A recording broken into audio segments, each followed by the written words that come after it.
म्हणालो होतो की जशी तुम्हाला 1,500वर ठेवणार नाही, मी बोललो होतो, मी करून दाखवतोय.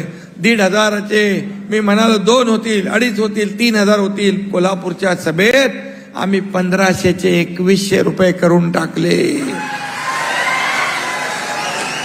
अरे 5 हप्ते गेले पण. आणि जशी निवडणूक झाली 20 तारखेला मतदान, लगेच तुमच्या खात्यात डिसेंबरचे पैसे पण आम्ही टाकणार. माझ्या लाडक्या बहिणींसाठी आम्ही योजना सुरू केली. मुख्यमंत्री माझी लाडकी बहीण योजना. लगेच कालवा झाला, पोटात दुखायला लागलं, उलट्या व्हायला लागल्या. काय करायचं. लगेच त्याला विरोध केला. म्हणाले कोर्टात गेले ही योजना बंद पाडायला. मुंबई उच्च न्यायालयाने एक थोबाडीत दिली लावून त्यांना. बोले तुम्ही हे कोर्ट याच्यामध्ये काय हस्तक्षेप करणार नाही, कारण गरीब कल्याणासाठी योजना आहे. मग ते थांबले नाही, नागपूरला गेले. कोण नागपूरला? वडपल्ली का कोणतरी वडपल्लीवार कोणाचा माणूस आहे? कोणाचा माणूस आहे? काँग्रेसचा माणूस, महाविकास आघाडीचा माणूस नागपूर कोर्टात जातो. अरे कुठं फेडणार हे पाप? का माझ्या या लाडक्या बहिणींच्या पोरांच्या तोंडचा घास हिरावताय? म्हणाले काय विकत घेताय का लाच देताय का? 1,500 रुपयात काय होतं?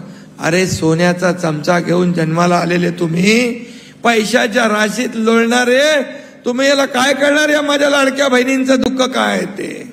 आणि म्हणून त्यांनी म्हणाले आमचं सरकार आलं, महाविकास आघाडी आली तर आम्ही या सर्व योजनांची चौकशी लावू.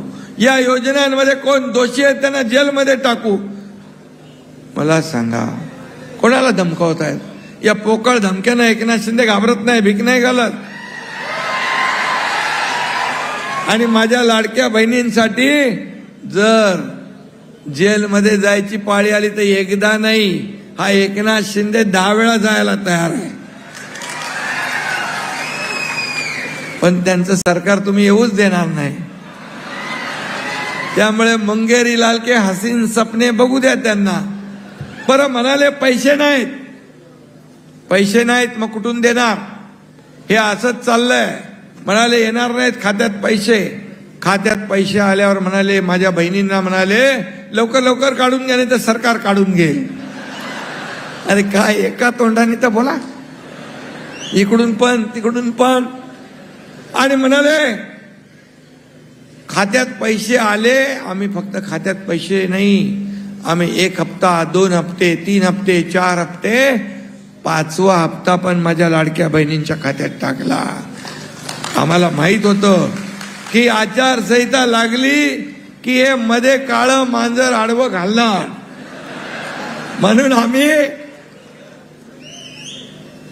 ऑक्टोबर मध्येच नोव्हेंबरचा हप्ता पण देऊन टाकला.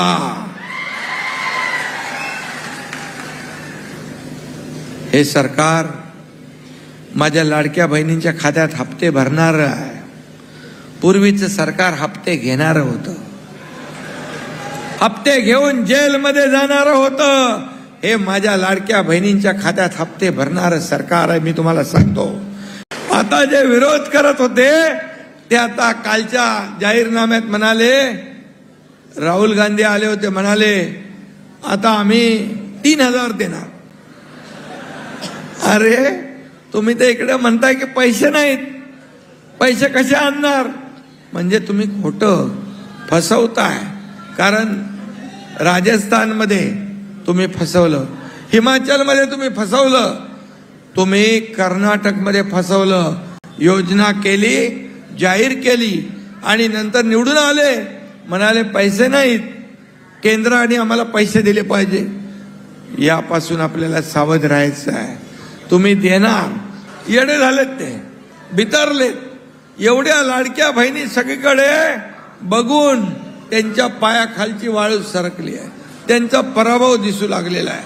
आणि म्हणून मी आपल्याला सांगतो, तुम्हाला लाडक्या बहिणींना फक्त आम्ही या हजारांवर ठेवणार नाही. माझ्या लाडक्या बहिणींना लखपती झालेलं आम्हाला बघायचं आहे. लखपती झालेलं हे आमचं स्वप्न आहे. कारण मोदीजींनी देखील लखपती दिदी केली, ड्रोन दिदी केली, जनधन योजना केली, उज्ज्वला योजना केली, स्वनिधी योजना केली. 80 कोटी जनतेला मोफत राशन देण्याचा निर्णय घेतला. हे राज्य, हे देश आपला जगात महासत्तेकडे चाललाय. अरे त्यांची बदनामी तुम्ही जाऊन करता तिकडे विदेशामध्ये. मग देशद्रोही कोण, राष्ट्रद्रोही कोण आणि महाराष्ट्रद्रोही कोण? आणि म्हणून महाराष्ट्रामध्ये आज यांनी हनुमान चालीसा वाचला, त्यांना जेलमध्ये टाकलं. तुमच्या पत्रकारांना पण जेलमध्ये टाकलं. लोकशाहीचा चौथा स्तंभ आणि उद्योजकांच्या घराखाली बॉम्ब ठेवणारे कोण? हे देखील तुमचे बगलवच्चे. म्हणजे महाराष्ट्रद्रोह, देशद्रोह करणारे लोक तुमच्या सोबत आहेत. परंतु आम्ही देशभक्त जनता आहे, ही राज्यावर प्रेम करणारी जनता आहे.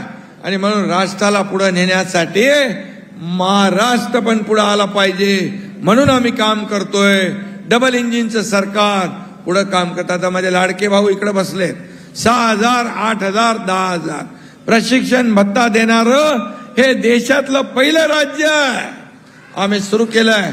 आता म्हणतात आम्ही 4,000 रुपये देणार. अरे आम्ही ऑलरेडी द्यायचं काम निर्णय घेतला. 2 लाख लोकांची अपॉइंटमेंट झाली. 10 लाख लोकांना आम्ही टार्गेट ठेवलंय. आणि कालच्या वचननाम्यामध्ये आम्ही 10 कलमच केलेली आहे. या 10 कलमी कार्यक्रमात ये तो ट्रेलर है, पिक्चर अभी बाकी है.